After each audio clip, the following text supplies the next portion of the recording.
फली नरिमन देशातल्या कायदेतज्ञांच्या मांदियाळीतले एक श्रेष्ठ विधिज्ञ होते. त्यांच्या कामामुळे न्याय आणि घटनात्मक नीतिमत्तेचा पाया रचण्यात मदत झाली, असे गौरवोद्गार सरन्यायाधीश न्यायमूर्ती सूर्यकांत यांनी काढले आहेत. मुंबईत आज झालेल्या प्रतिष्ठित फली नरिमन स्मृती व्याख्यानमालेत ते बोलत होते. बॉम्बे बार असोसिएशननं हा कार्यक्रम आयोजित केला होता.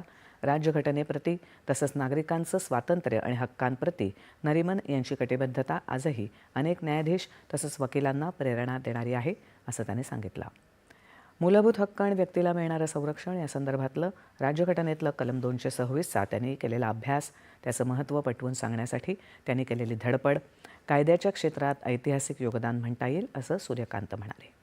या कायद्याच्या आधारेच अनेक न्यायाधीशांनी आजवर अनेक व्यक्तींचं तसंच पर्यावरण विषयक मूलभूत हक्कांचं संरक्षण केल्याची उदाहरणं आहेत, असंही सूर्यकांत म्हणाले. उच्च न्यायालयांना या कलमामुळे सामाजिक, आर्थिक आणि राजकीय न्याय देण्याचा अधिकार मिळाला आहे, असंही त्यांनी सांगितलं. कार्यक्रमाला मुंबईतले वरिष्ठ न्यायाधीश, वकील, कायद्याचे विद्यार्थी उपस्थित होते. त्याआधी सूर्यकांत यांचा मुंबई राज्य सरकारतर्फे सत्कार करण्यात आला. या सत्कार सोहळ्याला दोन्ही उपमुख्यमंत्री आणि अनेक मान्यवर उपस्थित होते. सूर्यकांत यांनी या सत्काराबद्दल आभार व्यक्त केले आहेत. शिखांचे 9वे गुरु श्री गुरु तेग बहादूर साहिबजी यांच्या